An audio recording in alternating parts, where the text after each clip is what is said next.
There's a lyric from a Nas video, Around New Faces and None of Them Fam, about going to prison.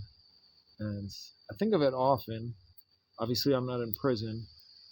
Um, I don't know. Do people make YouTube videos in prison? I don't know if that's allowed. Maybe Ghislaine Maxwell is allowed, probably, depending on what she says. Anyways, um, yeah, I don't know. I was in Tesco today, and there was this little Asian boy with his mom, maybe like 1.5, 2, running around with this like look of awe and amazement on his face, and it was really cute. And then at the self checkout, this cute little girl was like, "Mommy, mommy." She's also probably about 2, and her mom was just like, just scanning the stuff. And these like experiences, they're beautiful, but they're kind of sad because like I'm a parent. I'm a parent of a 17-year-old and stepdad to a 6-year-old and a dad to a 3-year-old. So obviously I know how tiring it is to just be a parent all day. And yeah, when that little girl was saying, "Mommy, mommy," I wanted to, I don't know, I wanted to like say something to her, like to be like, I don't know what I would say, right? Because I'm a stranger and I'm a strange man. So, you smile at a kid, but I mean, kids are smart. They know like you're not part of their family. And it just made me think about it's such a strange thing in society that unless you're at home or at work, we're just around strangers all day long, which is something that probably I'm no like evolutionary expert, but it seems like that would put people so windy here. Hopefully my voice is carrying through.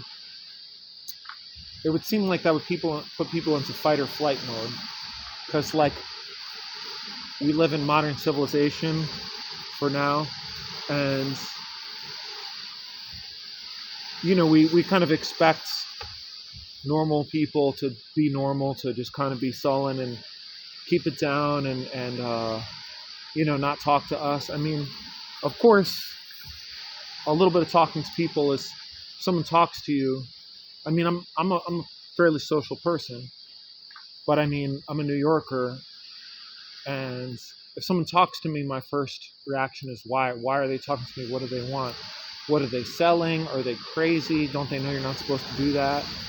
And oh damn, there goes our gate.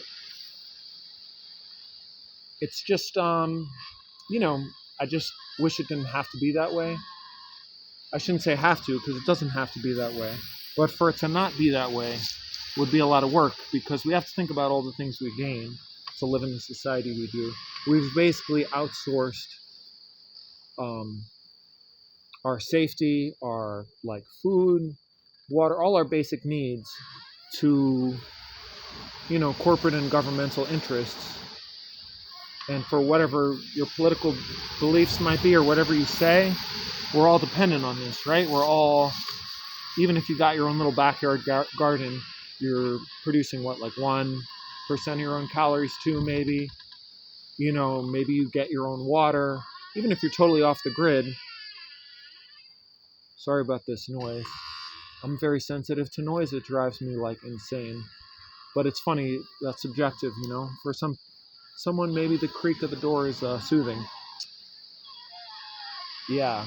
But for like our hunter-gatherer ancestors, from what I know, and correct me if I'm wrong, we grew up in groups of like, evolved, lived like 99% of human history in groups of like 100, 150, 200. And these were people we were like around all day long, for better or worse, right? We didn't like them all, and they didn't all like us. But like,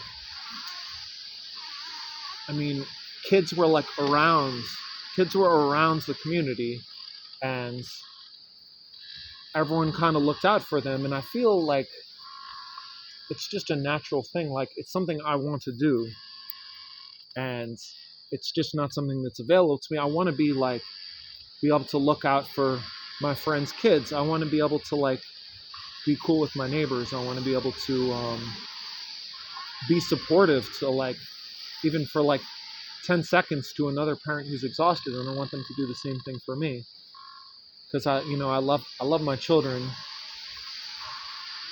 and they love me, but it's even if you're not a parent, I mean, if you grew up with siblings, if you grew up with parents, if you remember what it was like, I remember what it was like. I did not feel like my dad wanted me around at all. I feel like my dad hated my existence, and I don't forgive him for that. But now that I'm a parent, I'm like, oh yeah, it'd be so nice to just shut the door on everybody, and tell everyone to go away. But I don't do that, and I'm kind of burnt out because I feel like for a long time I overcompensated in the opposite direction, where I never wanted my older daughter to ever feel rejected or unwanted or not loved or treasured. But there's a difference between treasuring and just being tired. I don't know. I think this is like the difference between goal setting and like goal achieving is you have to, energy is like the equation. Energy, like on a global level to like power civilization, and on a personal emotional level, energy is the equation. And we've like just kind of outsourced our energy to like a global system, and then we wonder why we're exhausted because we can't really produce our own energy. And yeah, I'm rambling a bit and going in a bunch of different directions, but I think if you're a parent, you know what I'm talking about. And I don't have any solution. I mean, I lived in an intentional community for a while back in 2008 to 9 for about like 6 or 9 months, and that was cool. And I've went to this communities conference in Virginia and visited like intentional communities, eco villages, whatever you want to call them. And but I mean, to expect people from our individualistic society to kind of go and sing Kumbaya together in a group and all get along, um, there's going to be issues. There's going to be like hierarchies. There's going to be people with money, like who have more power than people without money. I mean, it's no joke. There's no easy solution. And yeah, I don't have an easy solution. I'm more just kind of venting and putting things out there. So hopefully the gate and the grass in my face was not too distracting from the message. And yeah, if you have any ideas or comments, you've been on here before. Thanks for watching.